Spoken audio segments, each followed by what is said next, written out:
We are live. What up, what up, what up, what up, what up, world? It's Sunday at 8 o'clock. Do you know where your POGs are? I know you guys missed us. We've been gone for a couple of weeks, but we are back and we are ready to roll, man. Do we have a show for you? But before we get started, as always, Chappie, how you been, man? What's up, brother? All good. I saw a tweet that said, for all those podcasters that start and they just have their little talk for 15 or 20 minutes, it's stupid and nobody wants to do it. We don't do that. Let's go. Oh, I love it. All right, so we're going to get right into it. The first thing we're going to talk about, hey, man, I heard there might be a debate coming up today. Let's see what's going on. Where are you, Mr. Debater? Boom. Out of the race for the White House and the countdown to the first presidential debate of 2024. With just 5 days to go, we are learning more about how President Biden and former President Trump are getting ready. And White House correspondent Mary Alice Parks is here on set with us and joining us with this info. Good morning to you, Mary Alice. Yeah, Gio, good morning. President Biden is already hunkered down there at Camp David with his closest advisors, starting to prep and get ready to face off against Donald Trump. The first presidential debate, like you said, just 5 days away. Now, we're told the president's former chief of staff, Ron Klain, is leading his debate prep, which is expected to include full 90-minute mock debates.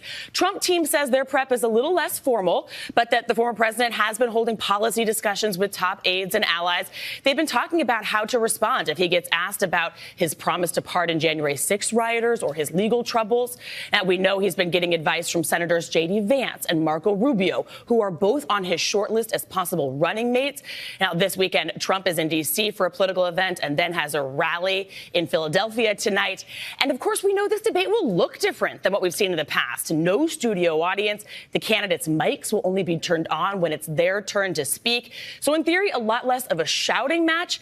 The Biden team hopes that that means the conversation will actually be centered more on policy. They think that plays to their advantage, though they do expect Trump to be a little bit more disciplined than he has been on the stump. Now, it's interesting. They won a coin toss, so the president chose to be on the right side of your television screen. You can look forward to that. But Trump will get the last word in closing arguments. Gio. So many expected to watch. All right, Mary Alice, thank you. And Thursday night, right here on ABC, watch the CNN presidential debate simulcast. It all starts at 8 p.m. Eastern with 8. All right. Well, it's a little different than what we've come to know as the circus of political debates. Couple of things I like, couple of things I don't necessarily agree with. But I will let you start off. What do you think, man? Let's talk about it. Oh, well, I didn't realize that President Biden was going to be on the right side of the stage. So that's obviously who I'm going to vote for. Of all the stupid things, like seriously, they worry about stuff. I'm torn because as long as you have the moderators doing, you have 90 seconds, you have 2 minutes to respond. Mr. Vice President or former President Trump, you have 30 seconds to respond. As long as you have that, and I think that's really what this is going to be, it's just sound bites. I don't think you're going to learn a whole lot. I think Trump is not smart to continue to say that Biden's going to suck and he's just going to wipe the floor with him. I think Trump should be saying, hey, you know, the president's going to come. He's going to bring his A game. He's going to have every pharmaceutical advantage that he can to last through 90 minutes. He's going to, maybe we should check both ears and make sure he doesn't have a earpiece because, hey, the Secret Service has all kinds of little gadgets and stuff. No, I'm just kidding. Ha, ha, ha. So I know he has over the last couple of years, him and his team has been sending out this message. They're not going to take Biden for granted. And then he has been giving out a more toned rhetoric here the last couple of days, which I think that's a good look for him. I don't necessarily know if this is the right environment for him to succeed. Like Trump feeds off of the audience and then having that momentum and then the crowd kind of, giving them that raucous applause. I think a dead stadium is going to force him into a level of uncomfort where he has to actually talk about policy and stay on topic for 90 days. One of the things you did mention, though, when you said Biden choosing the right side, I thought of Zoolander. He wants to give the world his blue steel look, so that's why you had to choose that right side. I'm excited, man. I think a lot gets lost from the crowd. We've gotten into this I don't know, man. I keep seeing those scenes of Congress and idiocracy play in my head when I think of debates, man. It's just, all the crowd, and it takes at least 20 minutes from the debate of them having to remind the crowd to be quiet and, all this other stuff. So my hope, and I am extremely optimistic in this, is that we're going to get a solid 90 minutes of no frills policy of why I'm the better choice, right? That is what I hope. That is what I'm anticipating, with no crowd there, with moderators. I am a little worried about the moderators. I think they'll be a little slighted. And a little, just teensy with, they may favor the home team just a little bit. But I do think it's going to be a great chance, because you're going to be able to see the cognitive ability of both candidates. They will have the questions, or they have the topics, which I think is bogus. They have the topics ahead of time, but they don't have the specific questions, which I think is bullshit. Excuse my crashness, but it's like, well, yeah, but I mean, if you don't know what the topic, look, I haven't been given the topics, but let's go what the topics are going to be. You're going to have foreign aid to Ukraine. You're going to have foreign aid to Israel and what's going on with Israel. You're going to have inflation.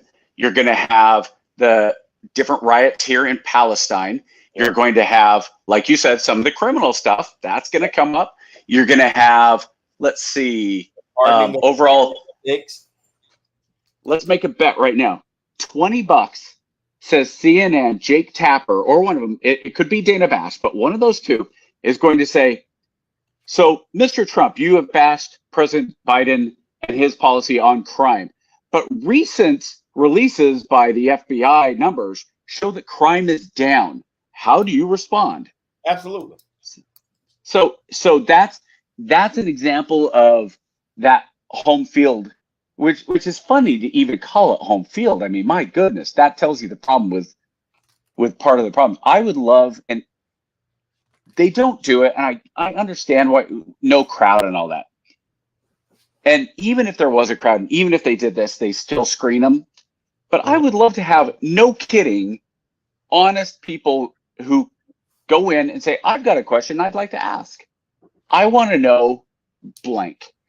For like, if they ask me, I might, and I don't want it screened, but they have to. I understand that you're gonna have some idiot jumping on and go, President Biden, blah, booey. Yeah. Thinking they're clever. But for me, I would ask something very simple. And to me, if I'm Trump, this is what I also hammer on. I would say, if you look at the economy and you look at the records, and President Biden, you can say all you want, inflation is down. But if you go to the store and you buy $100 worth of groceries, you're only getting about 75% at best of what you got 3 years ago. Inflation, once inflation goes up, it doesn't come back down. You have your 9%, and then the next time you have 7%, and the next time 3%. That doesn't mean it drops down to 3%. It means you're 19%. Yep. Okay.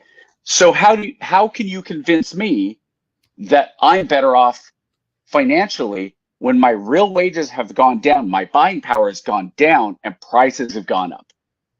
But you're not going to get questions like that, because that's a question that he can't answer. Oh no, you're wrong. No, I'm not. And if he answers, that's the other part. I think American people, here's the biggest problem with what Biden's facing to me.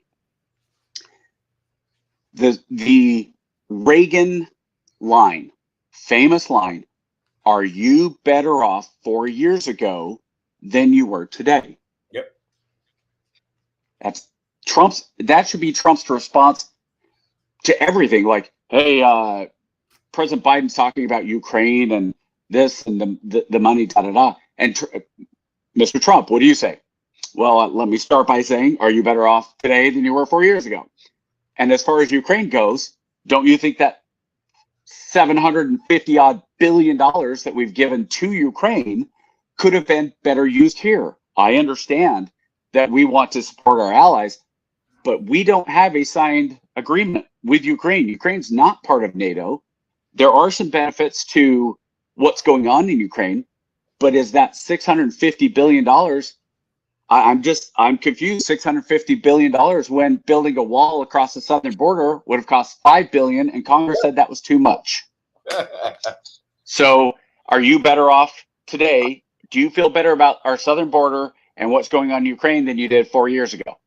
If I was playing bingo, I would put that as my centerpiece, because I think that line, I think the cost of the wall versus how much Biden has spent on other frills is like too good to pass up. But I digress. That's the easiest target. Again, there's lots of stuff. I'd be curious if you're Trump. I think you also could pretty easily lay a trap. Mr. Trump, what do you think about the protests by Palestinians and those who are against the Israeli incursions and response, and think that it's heavy-handed and too much of a response by Israel? If I was Trump, I'd say, you know what? I'm not in charge of foreign policy. I'm going to give my time right to President Biden. Please explain what your policy is and how you are responding, and why you're responding the way you are, and why we have all these protests against Jewish citizens, and how many. Also, I'd like you to answer how many hostages, American hostages, are still in the hands of Hamas, a terror organization. That will be good, and that's a great segue into our next video. You ready? Sure. Let us pull it up and see what we got. Let's go.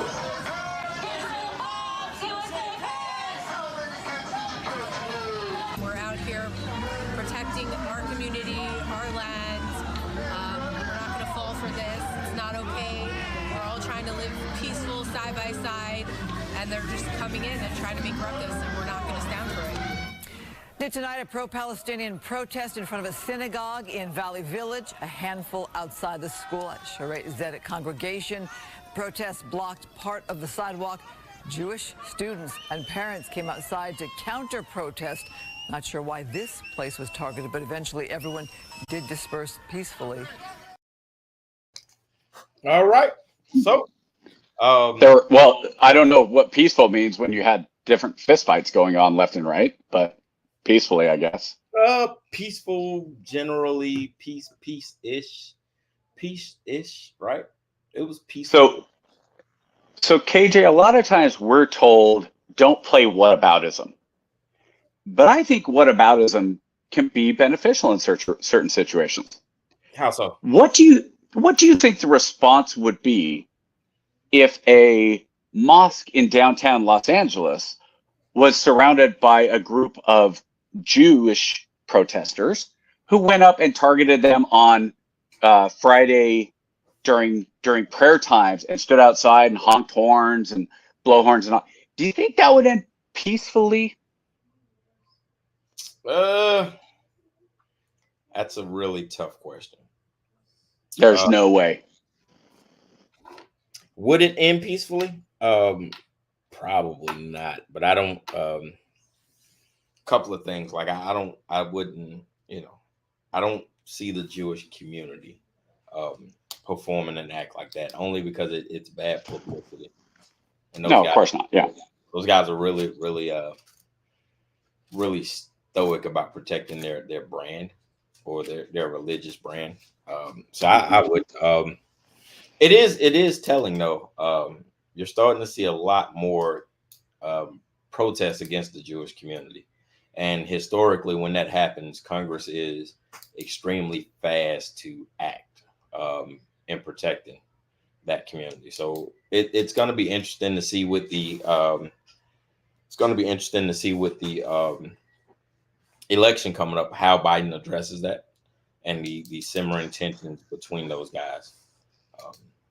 I think he will dodge that as much as humanly possible. I think the other thing, now, given location is a really important part of this. Most of these protests have been going on in Jewish communities, such as in New York and LA. But there was one, I believe, in St. Louis a few days ago. And I look at it and I go, okay, what would happen if castle doctrine came into play? Like, if you were Jewish, and you're just trying to go to school, if you're trying to go into the synagogue, if you're trying to, and you have a group of people surround you, like we saw on the UCLA campus and some other places, and you say, hey, you need to, I'm feeling threatened.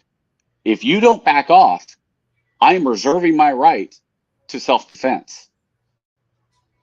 And if that person is legally carrying a firearm. Now, is it a good idea? No. Do I think it would throw gasoline on the fire? Sure. Am I curious about what would happen? Oh yeah. You'd have because another. What's the kid that did that in the protest? The kid that shot the guy. Rittenhouse. Yeah, he was like the conservative darling for a couple of years, and then they kind of threw him to the wayside when they couldn't get any more juice out of him. Oh no. He's still very big on the. From what I've seen, he's still pretty big. He's in different. He was in one like last month. One of the conservative. What do they call them when they have like just discussion panels for the day, like CPAC type stuff?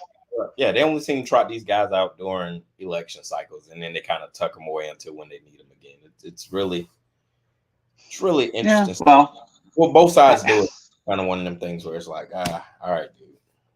So we don't have the video, and just a little side note about kind of being in control. And this is, I'm sure you've seen it. If you haven't seen it, go look it up.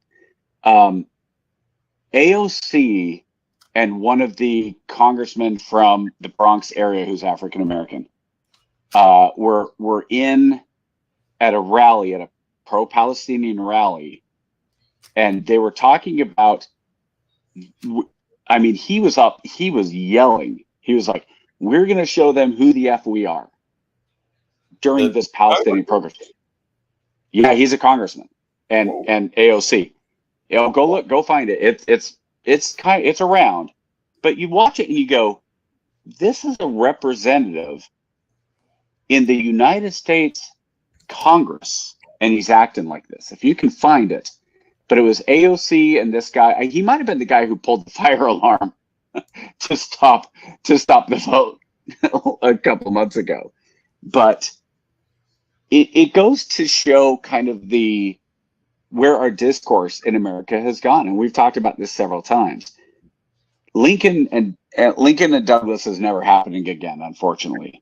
But you're not even going to have. But you can't even have. What was the scene Crossfire? Remember when Pat Buchanan was on one side? Yeah, you don't really have that anymore. Well, CNN, if you remember, Tucker Carlson was on CNN. He was the right side of the table. You don't even have that anymore. Do you have the video? Yeah, but it's 10 minutes long, so I don't know which part of it. Oh, okay. Yeah, don't worry. Yeah, you could probably drop in just about any part. I'll post a link in the messages if anybody. Okay.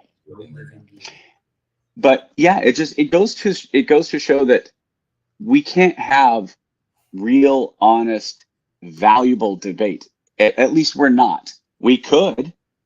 You and I don't agree on everything politically. You're much more moderate. I'm a conservative libertarian. I think you're a moderate libertarian, even though you might not label yourself that way.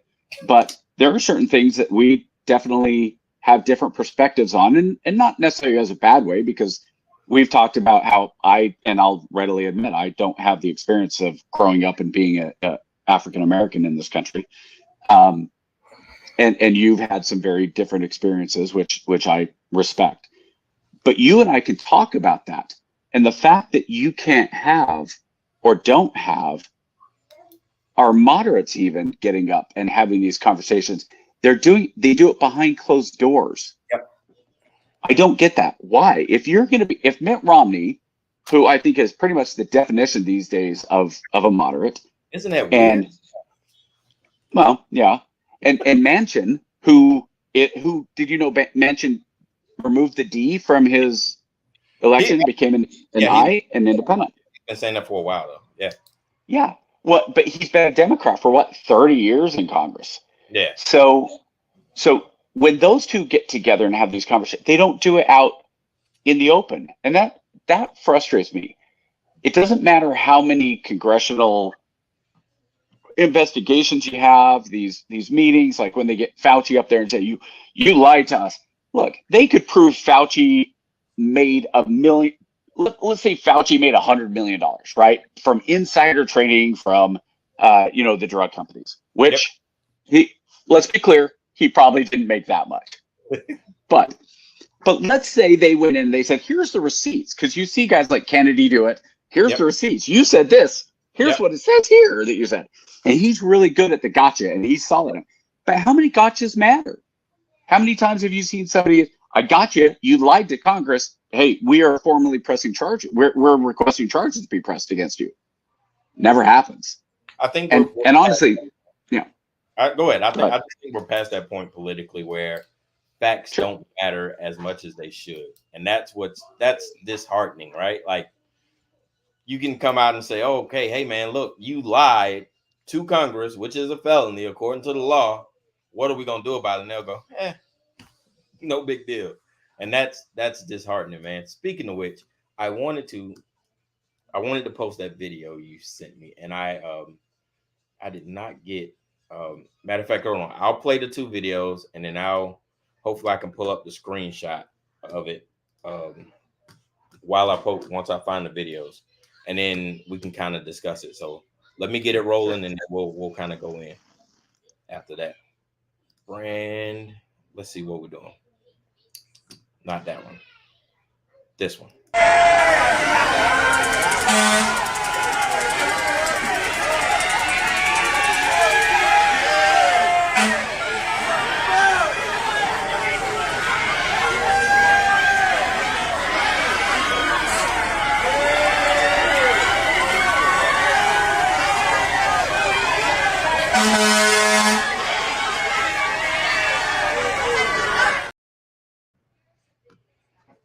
Okay, so there was a she's running on the GOP platform. I couldn't figure out what state, but her name is Lauren Whitsey, and she posted a video of this on her X account, and it read, "An apartment complex may be burning down, but unfortunately, no emergency has ever stopped the diversity moment." And she posted that along with this video, and what are your thoughts? While I go grab the screenshot, tell me your thoughts, and then once I get the screenshot, I'll post it up here. Sure.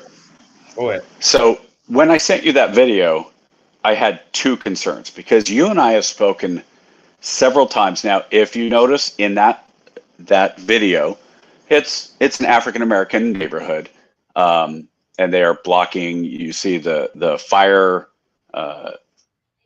or the fire hydrant open. You see people running in and stopping and not letting the emergency vehicle through. So there's 2 parts to that. One is that okay. So you and I have talked about the perception of the Black community by non-Blacks, and this does not look good for the Black community. You're stopping a fire truck that's trying, wherever it's going, it's got its lights on, it's got its sirens on. It doesn't look like civil disobedience. It looks like anarchy. It looks like, we don't care where you're going. We are going to stop you because what we're doing is more important. And that's a bad look for the African American community. That said, stuff like this also gives those people who are more than just looking for the African American community looks bad as proof that the African American community is a bunch of savages, or a bunch of people who don't care or aren't smart enough to get out of the way, whatever. Those racists, those trolls, this is the type of thing that gives them examples. And look, I look at this video, and my first thought is just, what are you guys doing? Get out of the way. Like, if I'd seen this, I wouldn't have thought, oh, look, it's a Black community. It was pointed out this is a Black community, and maybe that's the second part of it is, you're giving ammunition to those people who don't give benefit of the doubt. But at the same time, you're giving ammunition to people. So I do think that in this country, we've seen so many things that are taken and weaponized. We've seen George Floyd. We've seen the Brown, the hands up, don't shoot. We've seen the initial reactions versus what the truth of the situation ends up being, some of those things. And we are so quick to react, and we are so quick.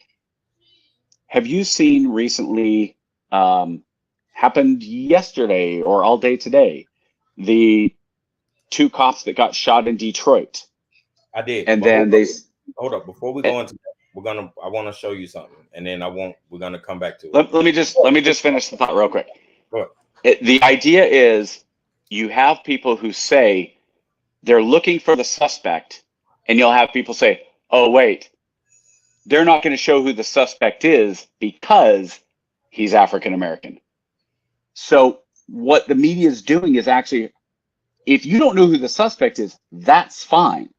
But if you are hiding who the suspect is, all you're doing is throwing more gasoline on the fire, because there are plenty of white people who are out committing crimes. There's plenty of Latino people who are out committing crime.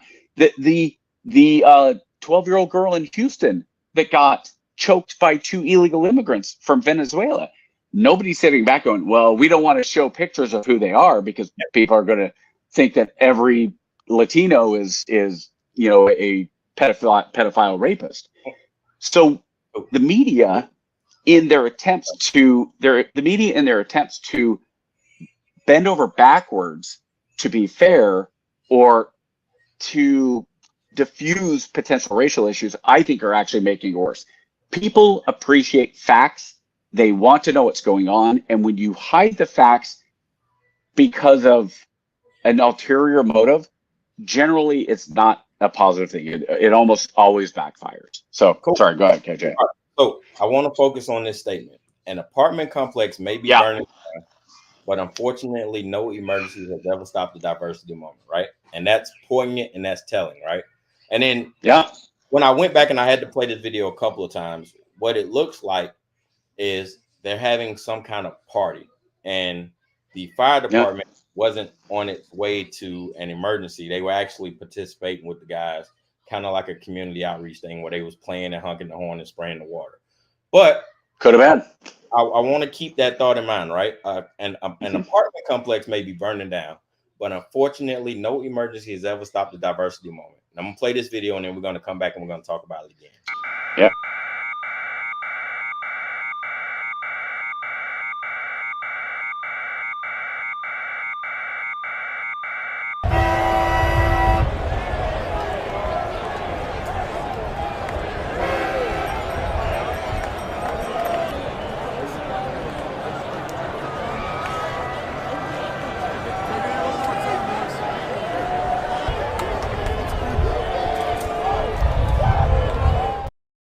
All right, so I didn't want to play the whole clip, but I wanted to play and I wanted to show the difference in media about how things work, right? Because during that celebration, the streets were blocked. No mention of apartment complex maybe burning down. I'm sure they still had emergencies. I'm sure they still had issues. But when we see something like this, right? We'll get these red herrings and we'll say, oh, it's a diversity moment and they're putting on and they're placating. But when we see stuff like that happen in a different community, we celebrate it. We say, oh, that's just the way it is. Why is that? That's what bothers me about the whistleblowing and name calling, right? We can sit back and we say, okay, hey, that's a bad look, right? That is an absolute bad look for that community. What the hell are they doing? But then we'll see something like that and we'll just say, oh, that's normal. What's the difference? I will say that the Boston one, and by the way, I didn't know you were going to play that. When you started playing that, I was laughing. I was like, that's awesome. That is absolutely awesome. But I will say, what I thought it was going to be was like, some rioting or something. It was kind of impressive that in Boston you were expecting some of the rioting too. The cars flipped. Oh, we're the champions. Let's go destroy things. I've never got that. I've never understood that. But I do wonder if this is a little bit of apples and oranges. Now, part of the problem is that we don't know the context of the block party. Let's call it the block party clip. Yep. We don't know the context there. We know the context of the Celtics one. We know they blocked off the streets. You know that the emergency has a different way around, all that stuff. And honestly, I have no idea if the fire department was there and they were part of the block party. Well, then again, it gives such a distorted, crappy, use something that is innocent to push an agenda, which is that well, and I thought, even when I saw the tweet, there may be a department, but nothing stops diversity. My first thought was, what does that have to do with diversity? Like, call it what it is. You want to say black people are out of control no matter what's going on. That's what you were saying. So, but you're a politician or running for office, and if you say that, then you're saying that for you. And I want to be very explicit for that person, because I'm a conservative Republican. Well, conservative libertarian. But I don't think the Republican Party as a whole is racist any more than I think the Democratic Party as a whole are Marxist. But you do have certain people within the ideology, whether it's conservatism or liberal leftism, that take it to the extreme and hide under the platitudes of, oh no, this is just, I'm against, is it DEI or is it DIE? DEI, right? DEI. DEI, yeah. If it was DIE, that would be a little too convenient for them, right? For the racists. See, it's DIE. They want to kill the white people. But, it makes it too simple to boil it down to that. And without context, when you remove context from things and without going into it, people, and KJ knows this, I'm basically losing my career over context. Very much. I'm only a chaplain at longest for maybe another year. And we'll see how that all goes. Someday maybe I'll be able to tell the story. But when you remove context, it does so much damage. And do you have the Snopes one? Is that one of them that you have up? No, I don't have that one.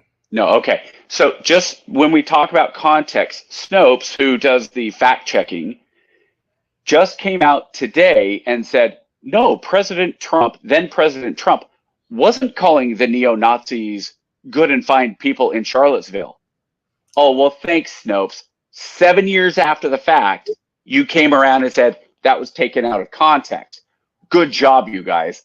I mean, come on. Reporting. It had to be investigated and they had to verify. It took them a while, but they finally got it right. 7 years. They finally got it right. Meanwhile, somebody like me, who is not MAGA, I knew about it how many years ago, because it's like I've seen the whole clip. And that is another example of why I simply do not trust the vast majority of the media and the quote unquote journalists in this country.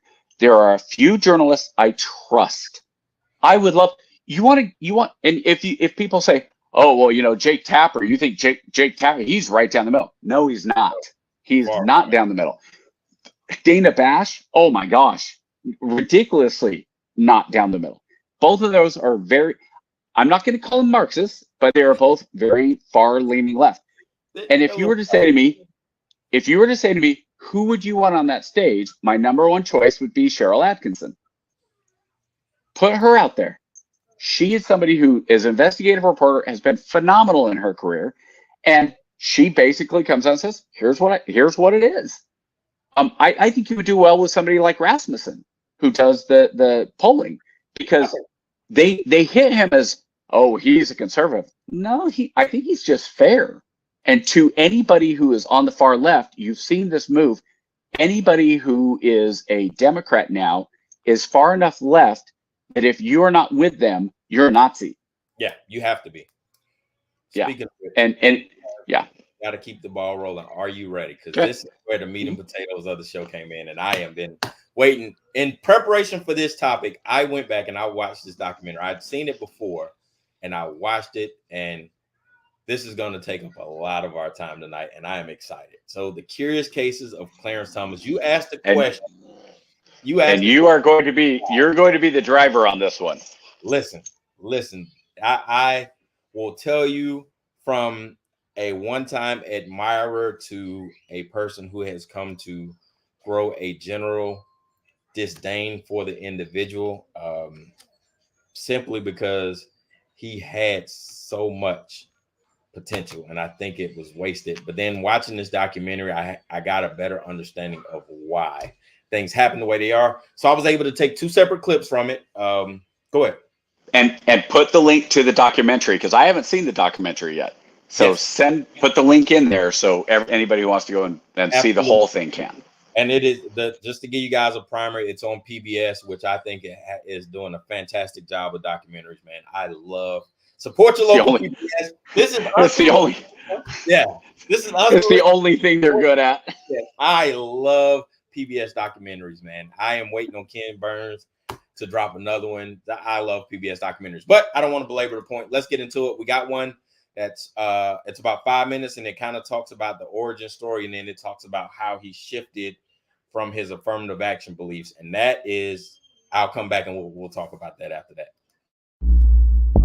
Holy Cross, Catholic, all male, more than 2,000 white students, 27 black students, many of them as frustrated as Clarence was.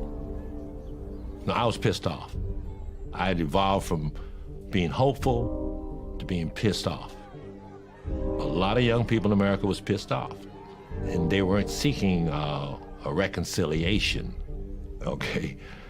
They're seeking a coup. Change the whole thing. We all involved in it. I was involved in the protests. He was, literally everybody who went up there. And we, those of us from the South, we were right there with them saying, yeah, man, we want to push. He definitely was inspired by the Black Panthers. He dressed like them, he talked like them. He had a beret, he had army fatigues, and he had the army boots. He wore an afro. He was out there with everyone else. I think it was positive because he had a group. He wasn't alone now. And he became part of his group. I don't know if he had a well-formed political philosophy before he got the Holy Cross.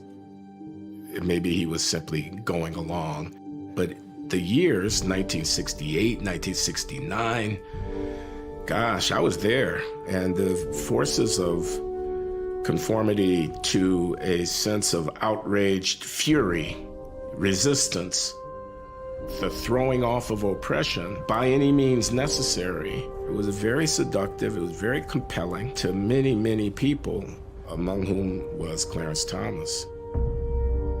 And he had a hero, Malcolm X. We want freedom by any means necessary. We want justice by any means necessary.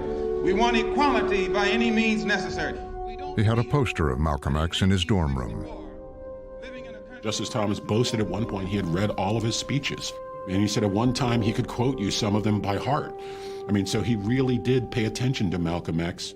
We are oppressed. We are exploited. We are downtrodden. We are denied not only civil rights, but even human rights. Clarence Thomas's activism culminated in his junior year as protests broke out 40 miles away in Harvard Square. An estimated 2,000 radical students from the greater Boston area decided to march to Cambridge and continue demonstrating. We drank our way to Harvard Square, where our disorderly parade deteriorated into a full-scale riot. The demonstration then turned into the most extreme civil disorder in Cambridge history. 4,000 students against 2,000 police. The police fired rounds of tear gas into the crowd. But that didn't deter us, and we kept on rioting well into the night. I got back to campus at 4 in the morning, horrified by what I'd just done. All over the United States yesterday, there were anti-war protests, most of them peaceful. One was not at Harvard University last night. Nearly 200 people were injured, 40 students. All right, I want to stop it right there and then kind of frame going into the second video. So what you saw initially right there was that riot was the beginning of the transformation of Clarence Thomas. Right now, prior to him participating in that riot, as you heard, he was very much pro-nationalism. He had the belief that the only way the black man was going to get out of the mess he made was to pull himself up by his bootstraps. We shared the same heroes, Malcolm X's. By all accounts, Clarence Thomas, before that riot, was on track to be a one of the greatest nationalist-centric lawyers of our time. Very similar to the guy that he replaced in the Supreme Court, Thurgood Marshall. So you can kind of see the similarities in growth and path and why Bush thought that would be a good replacement for for Thurgood Marshall. And that is kind of so that is what I learned in high school, coming up through high school, because I came through high school in the 90s, right as he was a Supreme Court justice. So he hadn't had a chance to put his influence and his new ideas into the court. So what we know, 2024 Clarence, I keep wanting to say Thurman Thomas. Clarence Thomas was a lot different than 1996 through 2000 Clarence Thomas, who everybody was like, yo, he was looked at as a champion and someone to continue the torch for Thurgood Marshall, right? But that riot fundamentally changed it. At that point, as you can hear, he said, I went back to campus, to my dorm room, and something changed me. I was fundamentally changed. And then the last couple of minutes of that, the last minute or so, he goes in to talk about how it hurt him to his core to do so much damage. He just felt that it wasn't right. He understood what they were doing, but the way they did it wasn't right. And then now we go into the second part of this video, which is a little longer, but it talks about how he began. Go ahead. I just want to make a point real quick. His turning point was that riot, correct? Yeah. Malcolm X's turning point was his visit to the Hajj. Yep. Doing the Hajj. Yep. I think it's distinctly possible, if not probable, that Martin Luther King could have had something happen to him that also modified. As we get older and we go through life, we have these different things that happen to us that can fundamentally change our perception of the world. And so when I hear that about Clarence Thomas, I don't look at that and go, oh my gosh, what a horrible thing. I look at that and go, that's life. And people have these type of experiences that change their worldview drastically. Right. And so it's just something to keep in mind that, again, one of the arguments I think most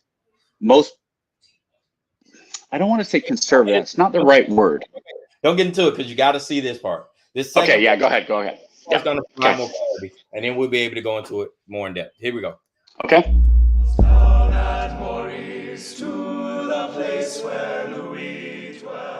After Holy Cross, Clarence Thomas was off to a very different world once again. Yale Law School. It was a chance to leave Pinpoint far behind, defy his grandfather's prophecy, and get positioned to make real money. We know what the reputation of Yale is. You got a network of folks in all walks of life in the legal community, and all you got to say is, man, I'm a Yale alum, and bam, you got a job. That was our perception. He had thought, well, you know what? I just go make me a bunch of money, maybe go to New York and be a lawyer. He and Kathy moved into married student housing. They made a connection with their neighbor. We were both in married student housing. He set up his study room in what should have been, a joint storage room. His classmate, John Bolton, would become UN ambassador, Undersecretary of State, and National Security Advisor. And we started talking and talked for the next 2 years, basically, and that's where we got to know each other. Over time, Thomas would open up to Bolton. I don't think he was terribly happy at the law school. Look, people at Yale Law School, generically speaking, are a pretty arrogant group. They think that they're going to rule the world. For example, in the year ahead of us were Bill and Hillary Clinton. That was kind of the atmosphere. I don't think Clarence came with that in mind for himself, and I think it was kind of off-putting. There are other black students there, but again, the black students who are there, he doesn't feel they are like him. He's not part of the elite. They're, in his mind, privileged kids, the sons and daughters of doctors and lawyers. So he feels, again, like the outcast. He believed that people assumed he was there as a beneficiary of affirmative action, and it grated on him. He has this feeling of, I'm around these white students who he senses question his presence at Yale. How is it that you, not just you, Clarence Thomas, but you, all you black students are here? Is it because of merit, or is it because of affirmative action? There was one law professor, Ralph Winter, who, in a challenging way, mentioned this. People don't think, you deserve to be here, that kind of thing. And Thomas doesn't take it as a challenge, he takes it as a slight. Rather than try to fit in, Thomas tried to stand out. He dressed in overalls and a T-shirt. It was kind of a uniform. Neither one of us was terribly rich, so I didn't wear overalls, but I understood what it meant for him. With Clarence Thomas, what you see is somebody who's isolating himself. And he's kind of saying, I don't want to try to join you, maybe because he doesn't want to be rejected again. After 3 years of Yale Law School, graduation was nearing. But Clarence Thomas wasn't getting the offers he expected from prestigious law firms. He was saying that he wasn't getting the kind of offers that other students were getting. And we couldn't understand it. We thought that, well, you're at Yale, and if you're not getting offers, something's wrong, because that's the whole purpose of going to those schools. Thomas would never forget the sting of those rejections. He said he would keep stacks of rejection letters he had gotten from law firms. Even when he was like a Supreme Court justice, he had these letters just to sort of remind him of those, again, this feeling of rejection by kind of the elite law firms. He had his Yale law degree, and he had a 10-cent stamp stuck to it. Like a 10-cent price tag stuck to it. Because he's like, yeah, this is what it's worth, right? 10 cents, right? No more. He came to blame affirmative action for the rejection he felt. Now I knew what a law degree from Yale was worth when it bore the taint of racial preference. I was humiliated and desperate. He thought that his degree was devalued, that he didn't get the same kind of cachet out of the degree once he was looking for a job and trying to move in his career. He assumed that others were assuming that it's a Yale law degree, but with an asterisk next to it. I disagree. I disagree totally.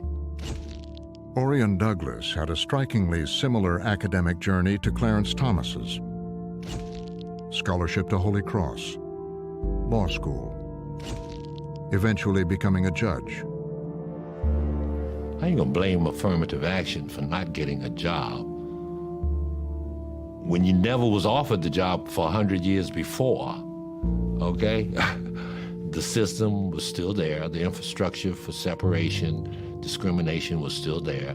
It was still the segregated mindset of white America.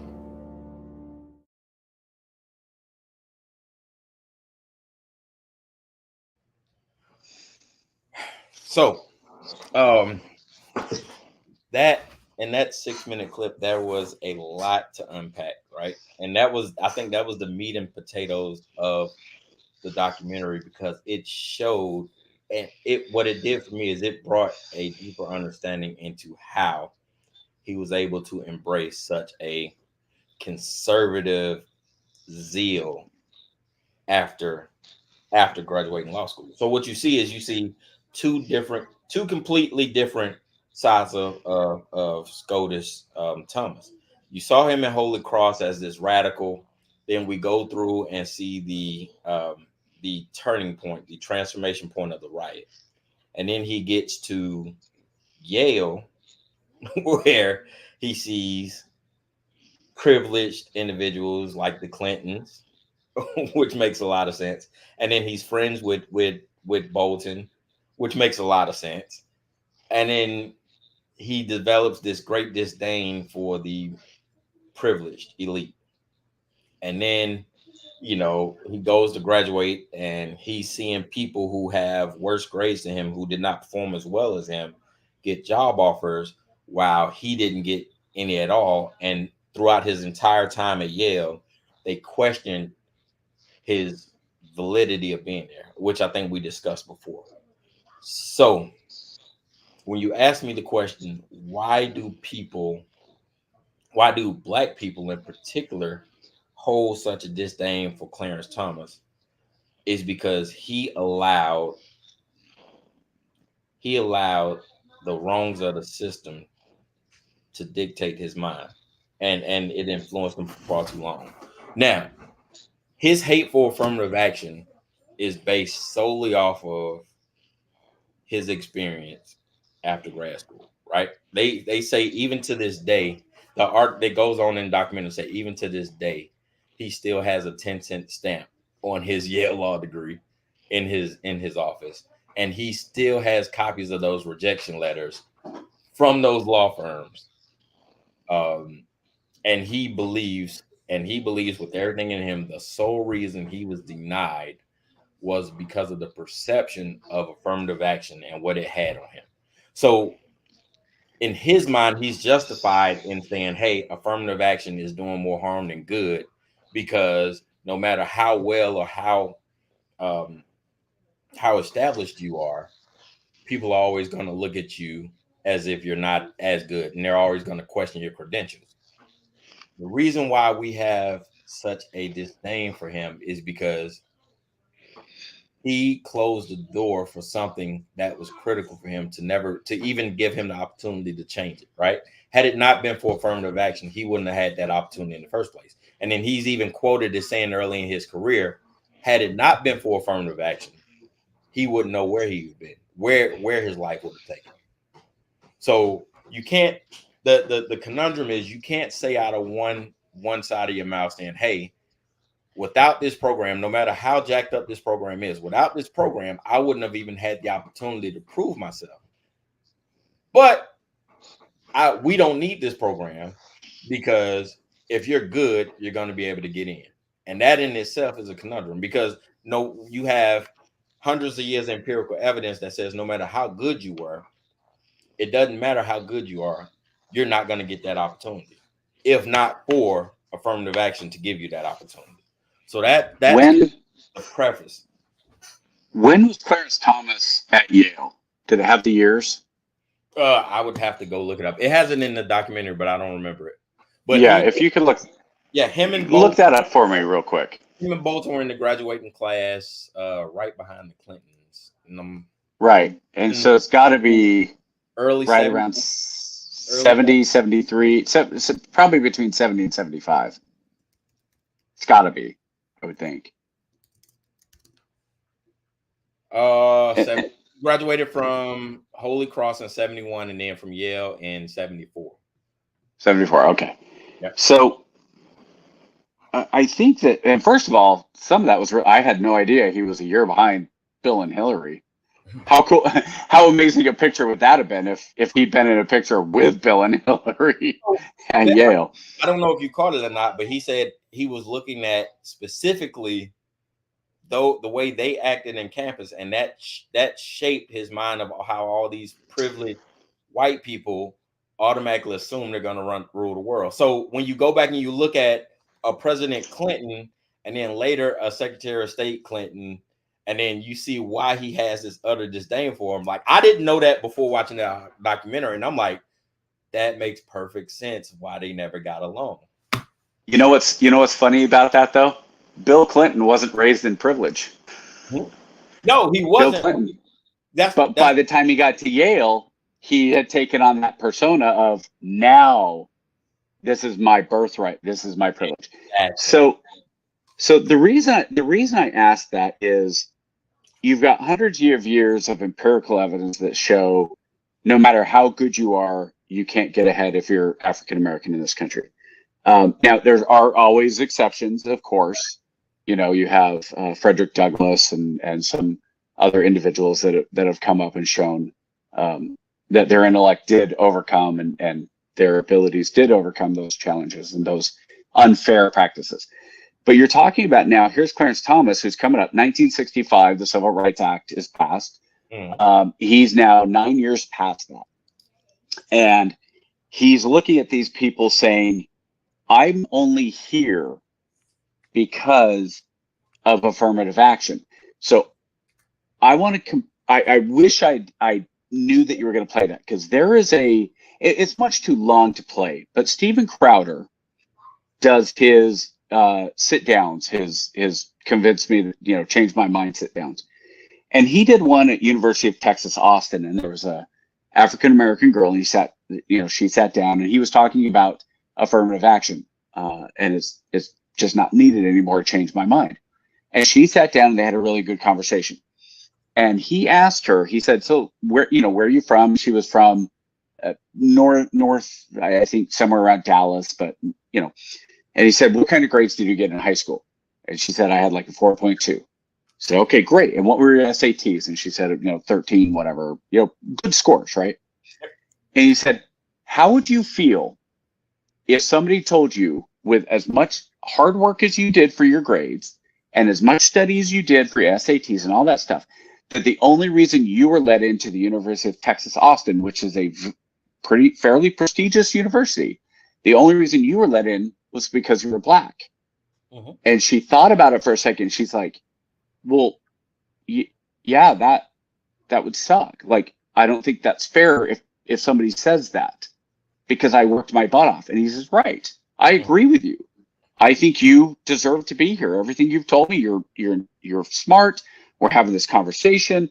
And if people have that in their back pocket, that they can say, oh, but she's only here because of affirmative action, it actually degrades your value, and it degrades everything you've done in your life to get to this point. And that's one of the challenges with affirmative action. So to me, it's an interesting thing that Clarence Thomas was feeling that in 1974, and here's Crowder having that nearly identical conversation with somebody in 22 or 23, so almost 50 years later. So that's not one thing about nuance in it, though. Go ahead and finish. There's and of course there's always nuance, of course. But one thing I get frustrated with on any documentary, on anything, is when mind reading. I hate mind reading. Yep. Well, Justice Thomas must have been thinking. Now, it's a little bit different when it was something like, hey, John Bolton saying, we talked about these things. This is what he told me, right? But a couple of those authors were like, this is what he must have been thinking. Well, he wrote a book. Did he not talk about it in his book? And they did say, they had a little part from him reading from his grandfather's son, which now is going to go on the list, the reading list. But that is one thing about almost anything like a documentary or whatever, is when you have the primary source and he has said, I assume he has said what he thinks, why do you need other people who are putting their spin on what he thinks? To me, look, it's one thing if we look back and say, well, you know, through George Washington's letters and through his diary, this is what we think he must have been thinking going to Valley Forge, because he's not around to ask. Yep. And maybe for this documentary, they did call him and say, hey, we'd like to do part of this interview. And he declined because it's PBS and it's Frontline, and he didn't trust him, which is very potentially possible, right? And it's plausible at the very least. But I have a hard time, even the other guy who went to Holy Cross with him and said he was wrong. I had a completely different experience. Well, so what? Okay, you had a different experience and you had a different perception. Why is Clarence Thomas's perception and his experience any different? Oh, he must have felt as an outcast. Well, okay, yeah. Dude was walking around in a t-shirt with overalls at Yale Law School. I think he might have been making a point. Call me crazy, you know? So I don't know. I understand the frustration that you've told me, and I can see that point of view, that if Clarence Thomas was let in under affirmative action and he had, now first of all, let's backtrack. We're assuming he was let into Holy Cross and into Yale Law School because of affirmative action. I don't think he says that out of his own. Okay, he has said that. Okay, he's acknowledged that is the reason why. Okay, despite so to me, then I think it still backs up, and part of that is going, you guys only let me in because of affirmative action. Now I'm mind reading now at the moment, and I'm not trying to, but I could see somebody saying, "Oh, you're just doing exactly what he said." I'm aware of it though. But he's saying, look, if I was only let in because of affirmative action and he didn't really want me here, they shouldn't have let me. They shouldn't have let anybody. If you don't want me, I don't want to come into your club if the only reason you're letting me into your club is to be a token. But if you're going to let me in to be that token, then I'm going to take what you give me and I'm going to turn around and I'm going to say, screw you, screw the system. And if taking away affirmative, maybe he's looking at it saying taking away affirmative action isn't hurting Black people per se, as much as I'm trying to bring down this system that promotes affirmative action and lets these, what did they call them? The rich people that the hoity-toities, you know, that presume that the world was going to be there. I'm going to shove it in their face and say, no. Now you better let people in because of merit. And if you don't let them in, then you're going against the Civil Rights Act. You're going against Plessy versus whoever, which legalized separate but equal. You know, some of those things. So I can understand the perception. I can understand the frustration. And I also get I think I have a little bit of empathy, obviously, for the Black community, and your point of view is saying that he took the system and then he's getting rid of something that gave him the advantage. But at the same time, like I look at the Army, I look at the chaplaincy, I look at the benefits I've been given, I look at the career I've had for the past 10 years, and if I could strip down the chaplaincy nuts and bolts and build it over, I absolutely would. Because it is as flawed, and the U.S. military is as flawed as almost any institution you want to talk. We could probably do an entire series on how jacked up the military is, the problems with just the military. So if Clarence Thomas was saying the only thing in this country that has true value, that is really worth its weight in gold, is the Constitution of the United States, and that is the only thing that matters. With the amendments, with the thing, you don't like it, change it. I can understand that point of view and say, I'm going to tear down the rest of it and spit in its eye while I'm doing it. Whether that's the right approach, obviously the Black community doesn't feel that way. But I think the left doesn't feel, I don't think it's just Black. I think it's the left in general looks at Clarence Thomas and says, and this is going to be a pun intended, he is going to be our conservative whipping boy. I can believe I it. think, yeah. Couple And yeah, go ahead. The importance of HBCUs, right? And we talked about those black leaders who excelled because of their knowledge. It wasn't because they were accepted. They were trained and schooled in black colleges, and they went on to excel to the point and they wouldn't shut up until somebody finally gave a listening ear. That analogy you gave about Texas A&M, right? Where the young lady had a 4.2. Awesome. Yeah, University of Texas, UT. Yeah, UT. So the thing about that is, if not for affirmative action, and that's where the misnomer comes in, right? People will say, "Oh, well, what if somebody told you you only got in because of affirmative action? That's the only reason I get." Well, had it not been for affirmative action, you wouldn't even looked at my application. And that's where people fail to realize, no, the intent is right. The intent is right, but we know people aren't moral, right? We have empirical evidence saying they've taken black applicants and minority applicants who are qualified and thrown them to the side simply because of the ethnicity. Does that stand up? Does that statement stand up in today's environment versus in the mid 1960s when affirmative action was passed? Do you think not that it doesn't happen, do you think it's as prevalent today as it was in the 1960s? Or is the argument, even if it's just a little bit, then affirmative action is necessary? Because even if it means one kid gets thrown aside and not allowed into Yale because of his race, then affirmative action is necessary and it needs to be there. Well, the question then would be, how much discrimination is acceptable discrimination? What is the discrimination tolerance meter, right? If we say, oh, well, it's not as bad as it was back then. Well, okay, just because it's not as bad, it shouldn't be at all. If we're going, and I agree. If we're going, and I agree, but I'm setting you up.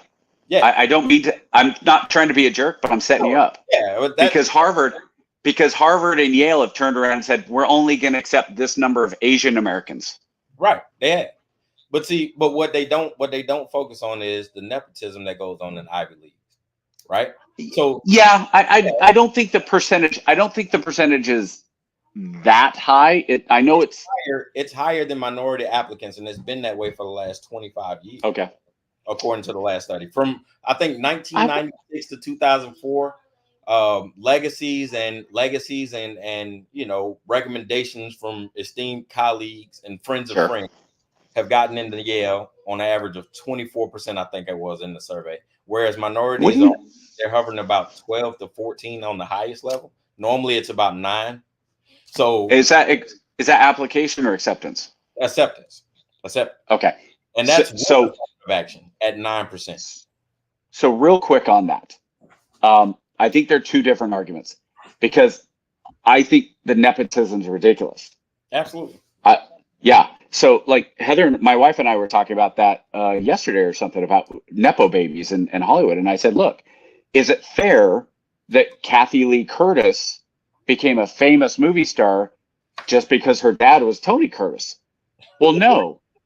But who's to say that if her name was Kathy Lee Smith, that she wouldn't have been discovered like Rob Lowe was? Rob Lowe was from Ohio.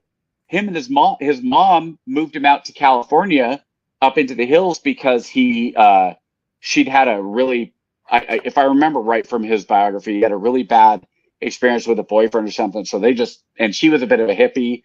So she just pulled up stakes and moved to California. And it's funny because as a teenager, here he is, just this struggling kid with a single mom. And it's like, oh, so I went on this date with this girl and I took her home and we drove up to in the hills, and it turned out it was, like Demi Moore or somebody, so here's this kid who's just like lucky. So I do look at it and say, in general, I think in today's culture, and I'm talking about now, I think talent does rise to the top. And I have a hard time with the idea that if I'm a business owner, am I going to disregard a guy who comes out of Yale, who's got that high-end education and all that, and hire some kid that came out of the University of Utah just because he's white? Now, the difficulty becomes, here comes the nepotism.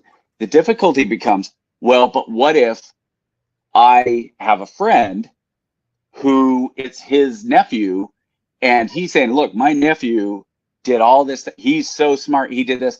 Look, he stayed at home. He was at Utah. He's a great kid, da da da da. And it's kind of like the politics in high school sports. We all know politics in high school sports exists. And it's stupid and it's frustrating because you would say, well, wait a minute. If you're a high school coach, you just want the best player. It doesn't matter who it is.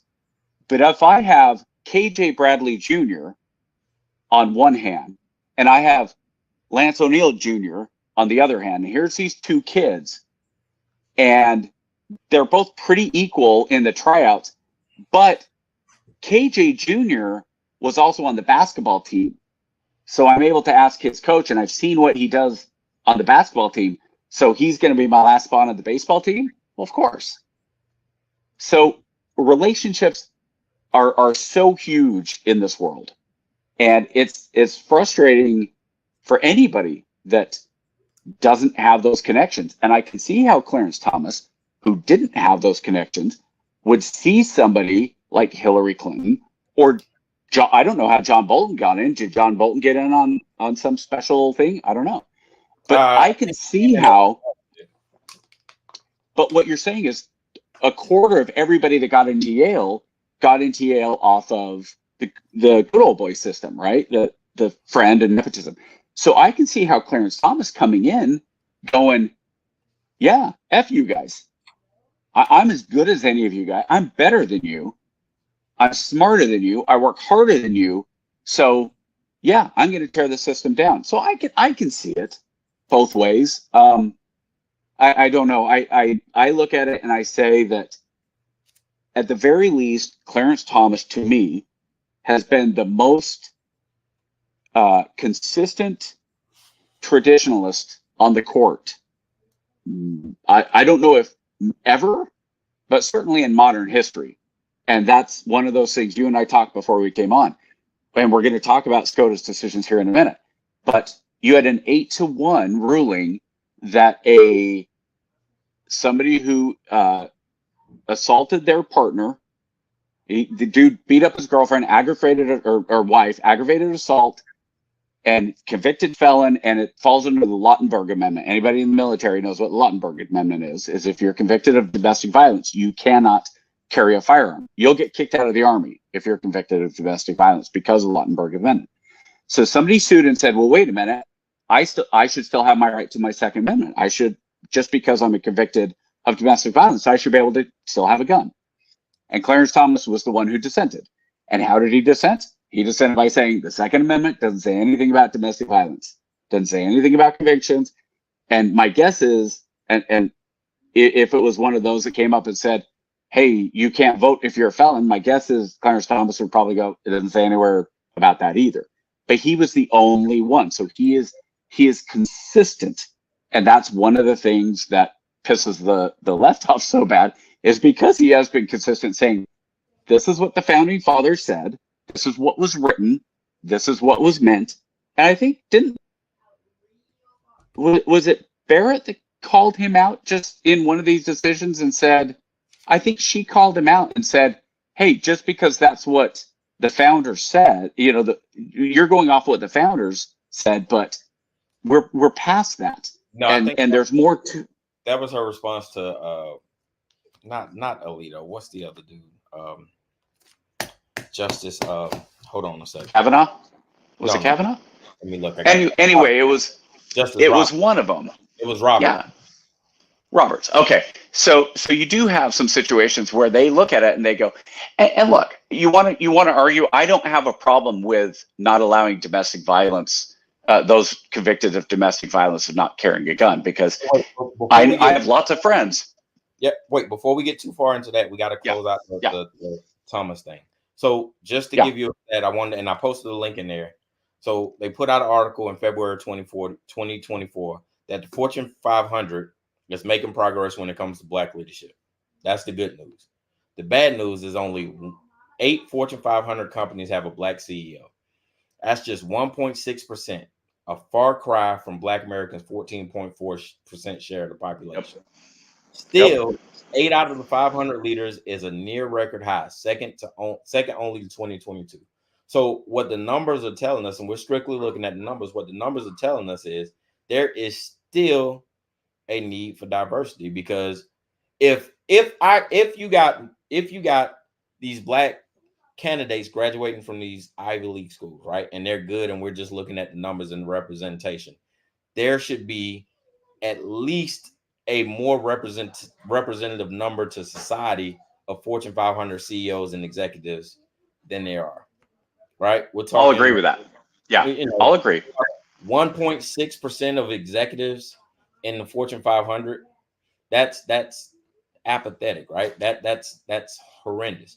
So what that tells me is, hey, we got all these. You can't tell me that know only 1.6% of the graduates of the entire nation are qualified to be top CEOs or executives of these companies. That's not okay. The numbers aren't making right. And while I say this, I want you to look up Hispanic CEOs also right now, if you would, please. Their numbers. So one of the things I think the challenges that is also an issue, and I almost guarantee you're going to agree with this, is the entrepreneurial opportunities in the Black community are not nearly as good as the white community as well for loans and things like that. Because you start talking about the entrepreneurs that have made $1 billion or hundreds of millions of dollars. I can think of one, Bob Johnson, who started BET and the Bobcats and all that.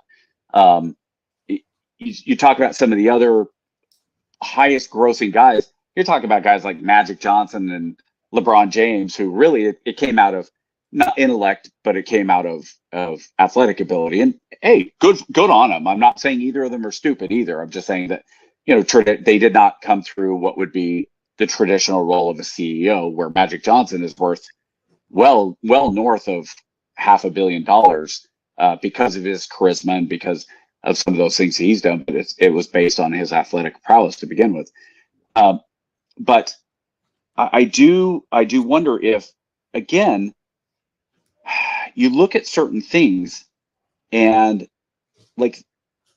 15, 20 years ago, you hadn't had a Black head coach in the NFL. And I believe now we're up to 8, 9, 10, something like that this season. Somewhere. So, yeah, so it's almost a third. But the percentage of Blacks that play in the NFL is 75%, something like that. Percentage of African Americans that are playing in the NBA, again, up in the 75 to 85%. The number of Blacks that are playing in hockey is 1%, 2%. If that, yeah. So, yeah. So if you start talking about affirmative action, you start talking about this is where the equality versus equity comes in. And now I understand the CEO, and it seems like there's a systematic issue there. And I'm not saying there isn't. But I am saying that if you start looking at forcing equity, the outcome, well, you know what? Sign me up, because there's not a single white 51-year-old playing in the NBA, and white males over 50 are over 18% of the population. And so why am I not being allowed to play in the NBA? Because it's a meritocracy, right? And you can say, well, on the CEO side, it's a meritocracy, but I think there's a meritocracy along with the good old boy system of knowing who do you know. I think there's a Yale, like you just said, and Harvard.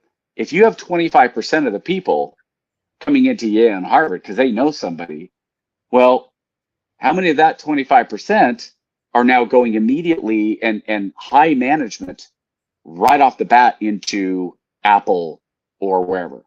So it sounds like it's what's the opposite of a domino effect? It's almost like a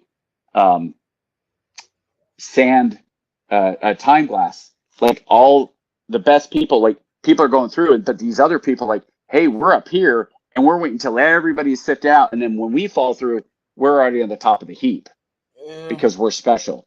I don't know. I got a different view of opinion, and I'm sure. And I'm not saying that's my opinion. I'm saying I don't know. It seems like it's a possibility, though.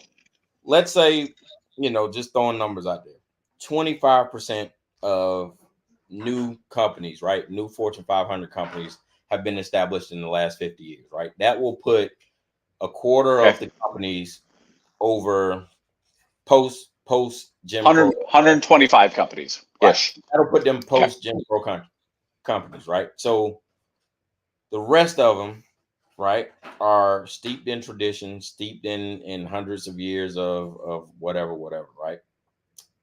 So that 125, why don't they have more black executives? No. That's not what I'm getting at. So you have you have that 125 that are more likely to look at some of the best and brightest, right? They have a modern time set. So a very small piece of the pie, right? The rest of those, and I'll give you the numbers. I looked it up. So as of 2023, 14 Hispanic CEOs, 42 Asian CEOs, 37 white men CEOs, white male, and 6 white women. And then out of all of that, the rest of them. Wait, what were those? Were those new hires as CEOs? No, those are just CEOs. It's that CEOs in positions of the Fortune, according to Forbes. But you've got to have 500 people. Yeah, or were those percentages? These are just percentages. Okay, I'm sorry. I thought you were saying numbers. Okay, say again. So 14% Hispanic, 42% Asian, 37% white male, 6% white woman or white women, 8% black. Say that Asian number again.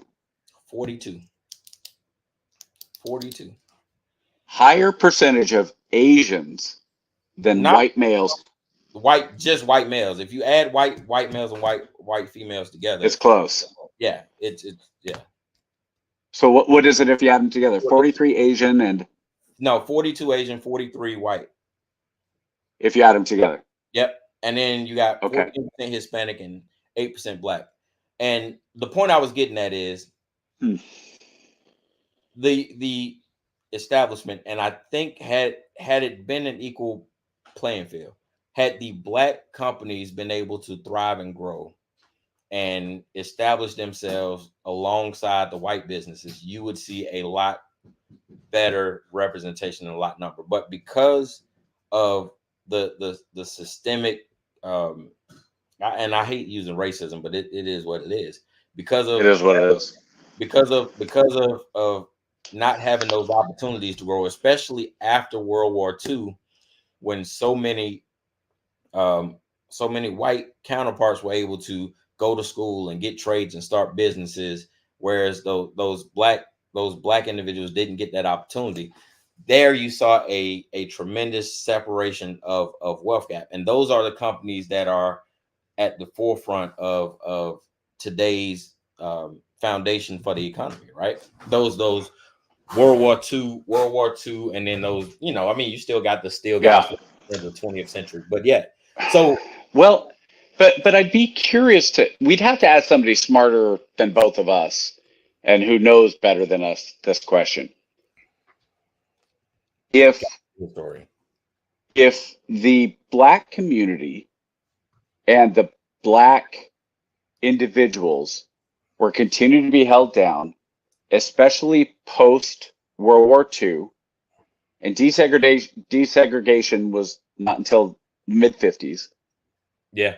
Then how, and if it's based on racism, then how is it that the Asian community has excelled with, I think you could argue, a significant percentage of racism as well? I looked at that and I delved into it. So what you had in the 40s and 50s and 60s when the Asian community was migrating over in mass, The white community didn't want them in their neighborhood, Right. but they didn't want them to go stay with the blacks because they weren't trying to unify the blacks. So what they said is, hey, look, you can't set up shop here, but you can go establish businesses in the black neighborhood.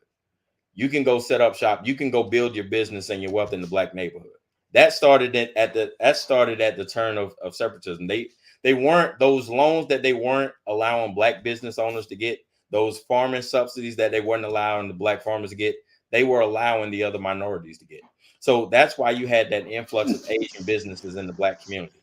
That's why 90% of the businesses in the black community are owned by someone other than black people, because they were allowed to get those businesses with the caveat of saying, hey, stay below this line. Anything within this red line, you can open your business in, but don't bring your butt. Okay, so and that was the 40s, 50s. Is that what we're talking?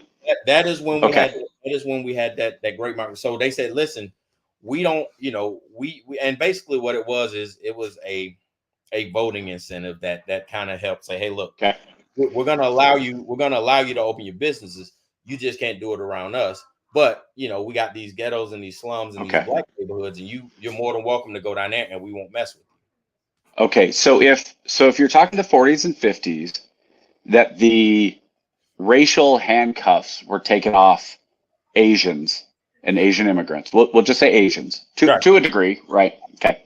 Clearly, there was still stuff going on, but when do you think time frame the same handcuffs came off of the black community in terms of those loans and to the level that they were at the same level, let's say in 1960, just to throw out a date, because it wouldn't have been 1960, obviously, not 65. When do you think it kind of would have? Starting in the 1990s is when we kind of saw hey, look, man, we recognized that shit was wrong for you guys for a while. We're not gonna we're gonna start to open the punch. Now, what you've seen is you've still seen traditional powerhouses like the Wells Fargos, the Citigroups, the Chases. They still get their hands slapped for the for finagling the reason. But for the most part, the black community didn't start getting equal, because you see, starting in the 1990s, you start to see that economic gap starting to close, right? And you start seeing the purchase power of the black community revert back to the 60s. But what you didn't have, the difference between the black purchasing power in the turn of the 20th century as opposed to the 21st century, is when the black communities were buying things in the early 1900s, they were buying them from black businesses. But in the 1990s and the 2000s, there were no black businesses to buy from. So all that purchasing power that we had went to other communities. So it's not that they don't have the money. We have the money. We just don't have the black businesses to give the money to. So see that until the 2020s is where you're starting to see the resurgence of the black family, the black businesses, and the black sub communities kind of rebuilding. So So let's just a thought, and this is not a blame. This is just kind of a thought process. So if the black community had the handcuffs taken off, and by the way, I just realized that visual of handcuffs coming off the black community sounds very bad, and it is not intended to. But if the financial limitations were not removed from the black community until 30 years after the Asian community, does it make, I don't want to say it's fair, but does it make a little sense that maybe the black community would be somewhere around 30 years behind the Asian community in reaching that parity, shall we say, of the white community that the Asians seem to have met? Is that valid, or is that bullshit? I don't know. I think what you'll see is you'll start to see 2050s, 2060s. You'll start to see an equitable turn in the black community. But again, you got to keep in mind, mentalities don't change on a dime, right? Like, absolutely. We have to flush out a lot of bad habits in the black community, a lot of generations of survival thinking, to get to the point to say, okay, hey, look, man, we understand that. We got it.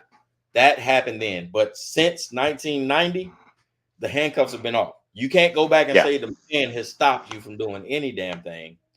Go get it, right? So what you have now is you're starting to have an awakening, and you see that you're starting to see that in the political space too, where people are saying, well, wait a minute, I don't want your handouts, Democratic Party. Just leave me the hell alone and I'll go get it myself. That's what's causing the Democratic Party to panic, because, and that's again why they're starting to allow more immigrants, at least in my opinion, they're starting to allow more immigrants in, is because they need an impoverished voter block to supplement.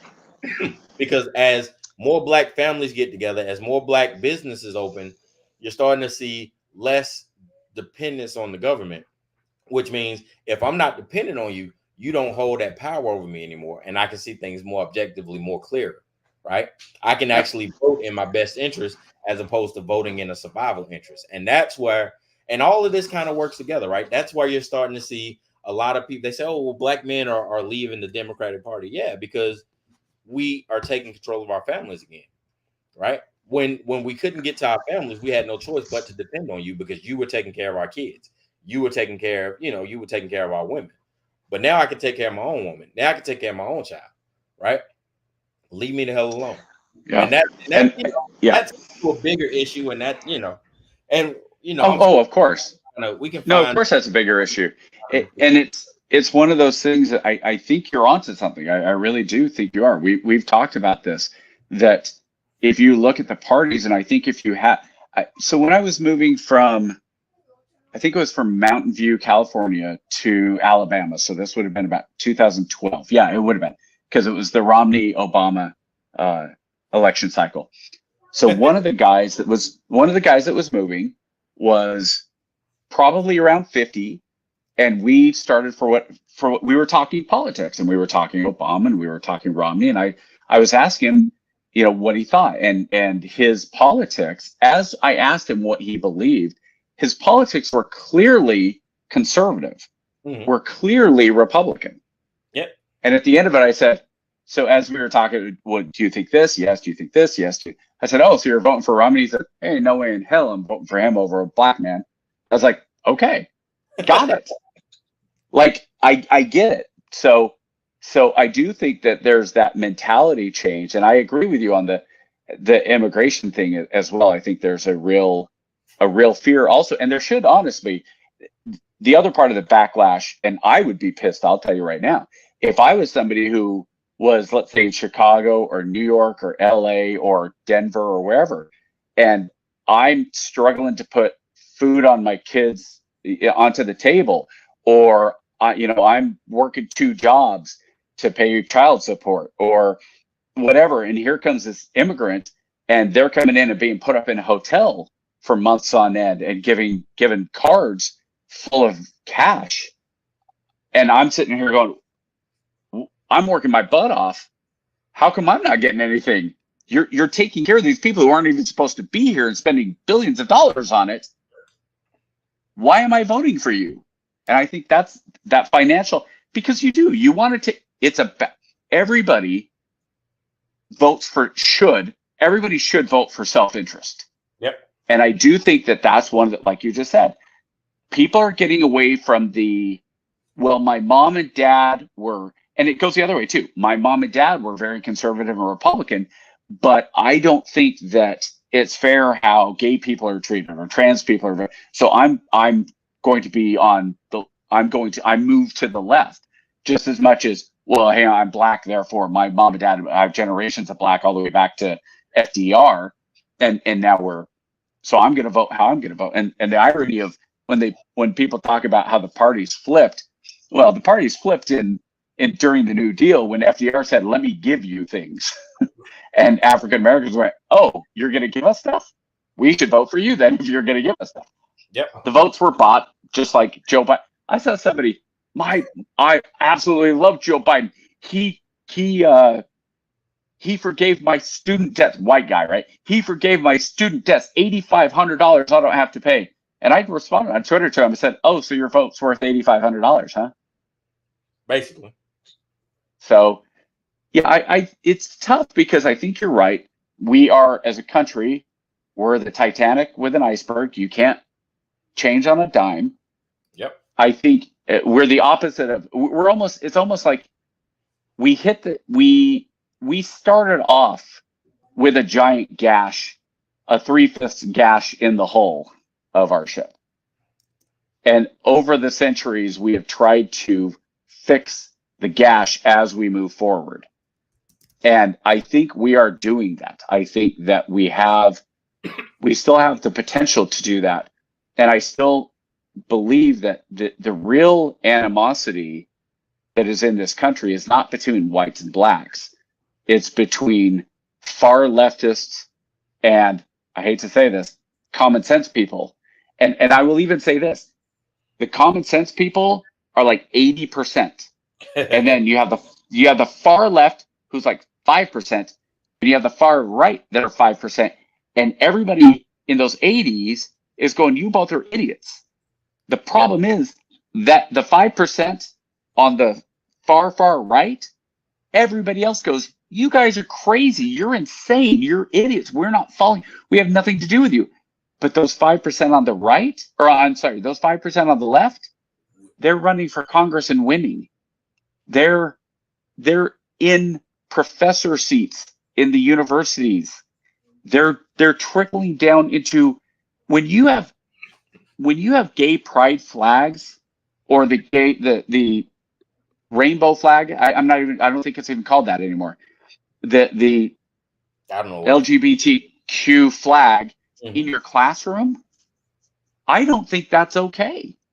I don't think it's okay any more than me, if I start teaching history in the next year or two, going in and putting up a flag of, I don't even know what the equivalent is of, let's say I put up a flag of the angel Moroni, who is in LDS culture a trumpeting of God, right?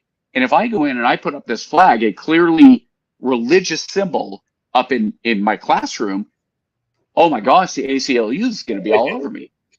But you can put up the gay pride flag, which I think is very much a religion, as much as environmentalism is, and some other things we could get into. So when my kids come home from school, if I ask them what politics is your teacher, what party is your teacher, I want the answer to be, I don't have any idea.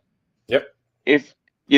If I say something like, oh, what did you talk about today? And they say, well, we talked about if it's okay to call Billy a he or a she, my kid's not in that class anymore. Yeah, that's. Why are we talking about stuff like that? So we probably, again, we could have a whole discussion on child abuse and transgender and all that stuff. But ultimately, the division in this country, and I think we're going to end on something here with the SCOTUS. We are not nearly as divided as the media would like us to believe. They fan the fire, as do some of our politicians, and right and left, because whoever posted that's running was probably a running for a Republican. Yes. And yeah, probably a Republican. But you have AOC and that dude on the left fanning the flames just as bad. And there was one, Bernie Sanders apparently was out at and he was saying that he was kind of pushing, hey, look, Palestine, and a bunch of, he's in a Jewish area in New York, and he started getting booed by all the Jews. He was in a Jewish community because they're like, we don't have the right to defend ourselves? What the heck? Yeah. So, yeah, I mean, know your audience, first of all. But, on that one. Yeah. So, but as far as where we are in this country, pop up the SCOTUS. Put that up there. These are the decisions. These are the decisions this year. Is that the right one? Yeah. Yep. So these are the decisions, and you'll notice that most of them are at least 7-2. But the other thing is, who wrote the dissents? There's not like one person. It's not like Clarence Thomas is dissenting on everything that goes against him, or Sotomayor is going against everything that goes for the right. They all have been very, I think, pun intended, very judicious when it comes to how they're looking at these laws. They're trying to look and say, what is legally there? Not just precedents, because we've seen several of these go against previous precedents, which again, I think if society is going to change, then precedent changes as well. But we are not in a situation where the conservative 6 or 5 and the moderate Roberts, but I'd say he's moderate right, but the other 5 are fairly conservative. But these guys are agreeing more than they're not. And we are so worried, and everybody is freaking out. Oh, once SCOTUS goes this way, everybody's going to go in, and the right side of the court is just going to steamroll everything. But they're not. They're looking at what's going on. They're being fair-minded. And I think, if anything, this shows that we are more united as a country. And if you look at these, here's the other part, and this is going to be blown out of the water, because when the abortion one comes down, if that doesn't go the way that the left wants, they're going to turn around and say, oh, no, the court is stacked. But you look at all these other ones, it's not. And even if a big one like abortion, and remember, they came out and said access to the pill, legal. That's not a conservative position, I don't think. I mean, personally, I don't have a problem with it, but I just think that it's so blown out of proportion, and the media is not our friends. They want us to be, they don't want us to say Joe Biden or Donald Trump is not who I'm going to vote for. They want us to say Joe Biden or Donald Trump is evil and wrong. And it's not good for this country. And I think that's why you see it turning away from the mainstream media as well. And that's why I think it would be awesome if they had a presidential debate on Zoom. Or, like, how cool would that be? But again, I mean, to go full circle, I don't have a lot of hope for the next 4 years in terms of having a really quality presidential run by either party, no matter who wins. I think if Joe Biden wins, I think there's about a 50-50 chance that he dies in office. I think if Trump wins, there's probably a 3/4% or a 25% chance that he dies in office. And Greg Easterbrook, who we had on a few episodes ago, he basically said that the vice president pick, this is one that the vice president pick is actually important because of the odds that the president dies in office are greater with an 81, 82-year-old and a 79-year-old than they ever have been. I agree. So it's going to be really interesting. Kamala Harris is not popular. And I don't know. We haven't talked about, maybe we need to talk about it next week. But it's going to be really interesting to see who Trump picks as his running mate. I just read an article before we started the show. Trump has decided on his VP pick. He just hadn't told anybody yet. So I expect it to come out a couple of days after the debate. So next would be a great time to kind of talk about all of that. I wanted to put up the real quick. Where'd the article come from? Which one? That said that I can't recall. I can't even. Because here's what I say to that. NBA sources say facts. Yeah, you're right.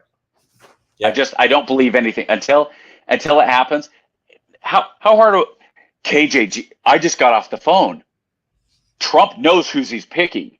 You won't believe this. He knows who. Now I'm told by somebody that's in his close circle that he's not going to announce that, but he already knows who it is. Fair enough. So I put up the graphic of the SCOTUS, right? Yep. Safe to say, Jackson, Barrett, Kavanaugh are going to be there for a while, right? Kagan, maybe. Sotomayor, maybe. Sotomayor is 70 and diabetic. That's why I said maybe. I think she would be the most likely to die in office right now. So, and that's not meant as a shot. I just think. No, this isn't. This isn't that. Yeah, I'm looking at, because what I'm looking at the next 4 years. Well, it will be 8 for Trump, 4 for Biden on the Democrats, right? We just saw Trump's last term, he replaced 3. He got 3. Mm-hmm. I think that this next election cycle, 2, maybe 3 will be replaced. Depends on who wins. If Trump wins, Thomas will be replaced, almost assured. Likely. And then maybe Alito. Maybe. If Biden. How old is Alito? I think he's 68, somewhere around there. I think he's hitting that magic number. Let me go look. I think he'll be okay then. I think he'll stay, because Thomas is 75, 76. No, he's not that old. Alito is 74. Alito is 74, and Thomas is 76. Okay. Oh, okay.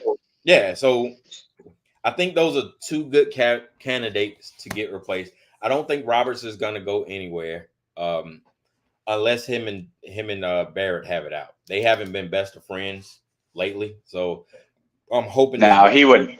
Yeah, he would never leave to get run off by Barrett. If anything, I think he'd dig in like he did with Obamacare and say, "I don't care what you think. I'm doing what I want." And I think that, I think Roberts is the most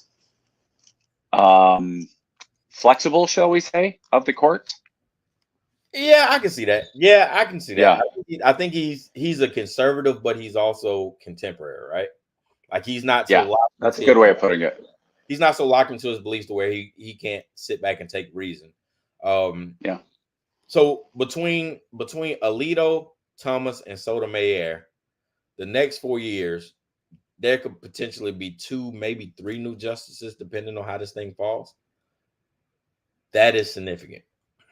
If Trump wins, I think you 50-50 that Alito and Thomas both get replaced. Absolutely. By younger, potentially, not for sure, but potentially, I could see pretty easily. I'll take that bet.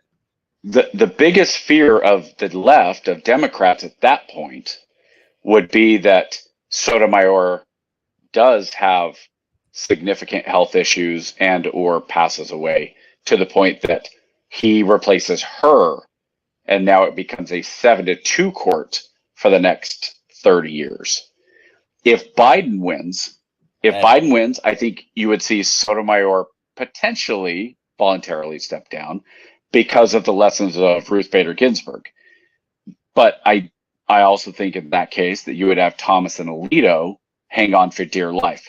Now, what I'm about to say is I'm about to say one more thing that is unfortunate that I'm going to say this. I think if Biden wins, you're going to see a legitimate assassination attempt against one of the conservative justices. Really? You think? Yes. So? You've already had people show up at Alito's house in protest. How far away is a step from showing up at the Supreme Court justice's house to protest to taking a pot shot? We've seen it at the congressional softball baseball game several years ago. Yeah. I don't think the Secret Service tells us how many legitimate threats are stopped against the president. Yeah. I don't think we're told how many legitimate threats there are that are stopped against congressmen and congresswomen. And I definitely don't think that the Supreme Court we're going to be told how many attempts, A, and B, that, like, realistically, you want to change the course of America if you are on the right or the left, and the president is so well protected that you can't get to them. Who's the next softest target? Who's the next biggest bang for the buck? The high risk, high reward. Yeah. It's on your screen right now. Yep. And that's not to, and again, let's be real clear.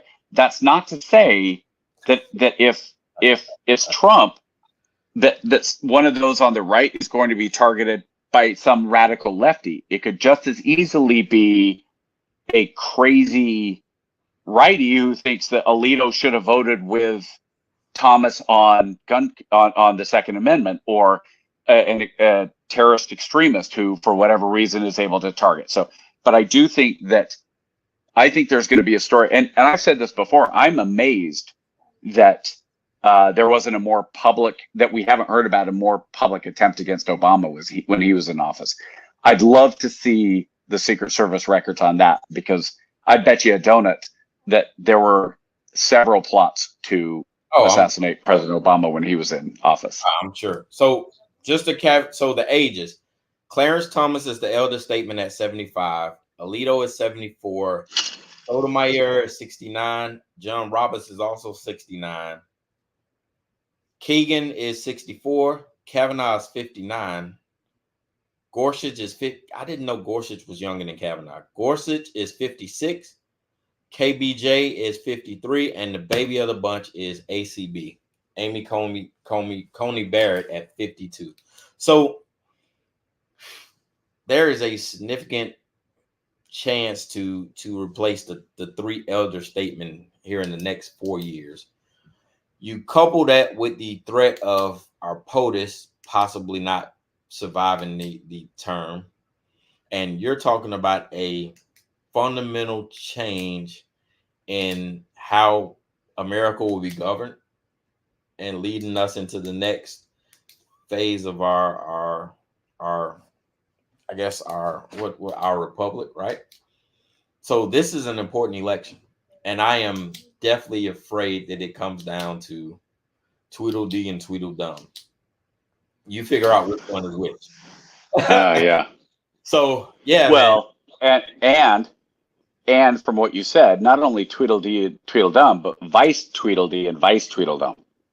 How dumb were the Democrats, man? I'm not a fan of the Democratic Party, but you have an older Joe Biden, right?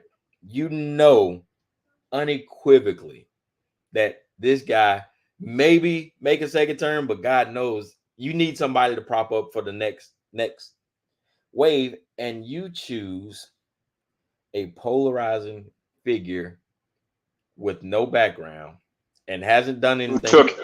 Who took fourth in her presidential run in her home state. In her own state. But hey, hold on, KJ. She did date Montel Williams. I'm flabbergasted at the strategy of the Blues. I'm right? not. That goes to the identity politics for the Democrats. That's why I think Trump. It's going to be really interesting to see who he picks, because if he wants to play identity politics, the obvious choice is Tim Scott. I like Timmy, man. I really like Timmy. I think he's a bright guy. I think he's exceptional. He's just quiet. He's quiet. Yeah. If it was between, let me ask you this: between Tim Scott and Marco Rubio. Tim Scott. I cannot stand Marco Rubio, and I'll tell you why. No, that's fine. He doesn't stand for anything. I can't put my trust or value in a man that doesn't stand for anything, right? And Marco Rubio has shown time and time again he will bend however the wind bends him, and that as a man. I agree. I'm going to give you two more. Yeah, and we're going to end on the last one because I already know. I think I know the answer.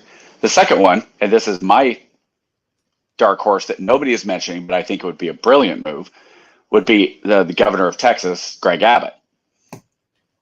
I think will be an exceptional conservative move. I think that automatically hands him the ticket. I for better or for worse, a Trump Abbott ticket will not only mobilize the South, but it will get independents left, right, and indifferent. Because now you have a guy who was on the ground on the border. He has firsthand knowledge of how dangerous it is. that is a ticket that will sell.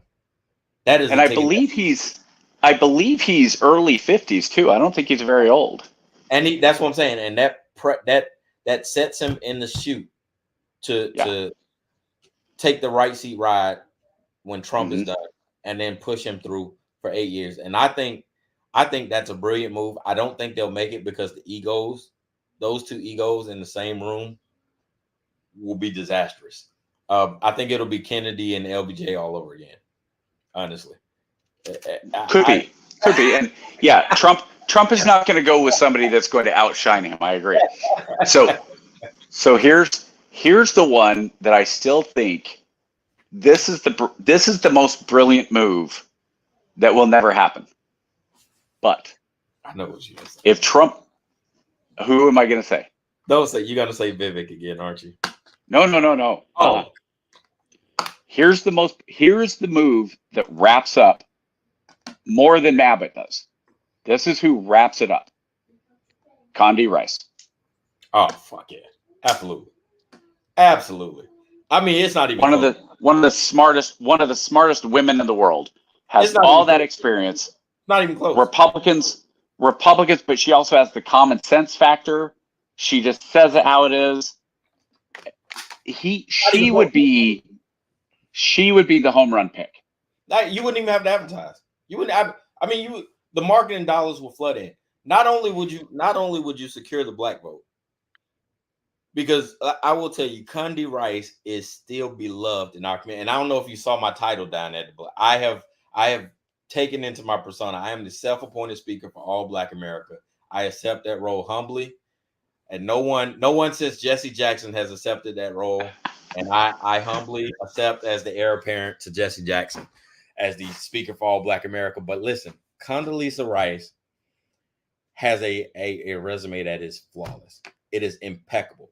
Not only is she well-spoken and well-versed, she will wipe the floor every day and twice on Sunday with that other VP. I mean, destroy her. Unequivocal. And you can't, you can't say, oh, I'm Black. Vote for me, I'm Black, because Condi's Black. And not only is Condoleezza Rice Black, but Condoleezza Rice is a principled Black woman. She was unapologetically Black. A male-dominated white administration was like, look, I am here because I know my stuff.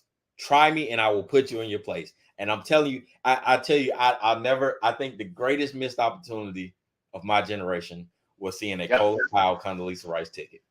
That was, I tell you, unequivocally, that was my dream ticket. And I thought right after Bush, we were going to have it. And I was like, yo, if you're going to combat Obama, now will be the time. You run a Powell Rice ticket, Obama wouldn't stand a chance. That should have been the 92 ticket. Oh God, yeah, absolutely. They would have crushed Clinton. Powell would have absolutely beaten Clinton because he would have been what Obama was in 2008. Exactly. Fresh off of the Gulf War too. Oh my God, come on. Oh yeah, it's been a juggernaut. So, man, you got me excited, man. What a ticket. God, what a ticket. What year did I just say they should have ran? 92. I'm wrong. Not 92.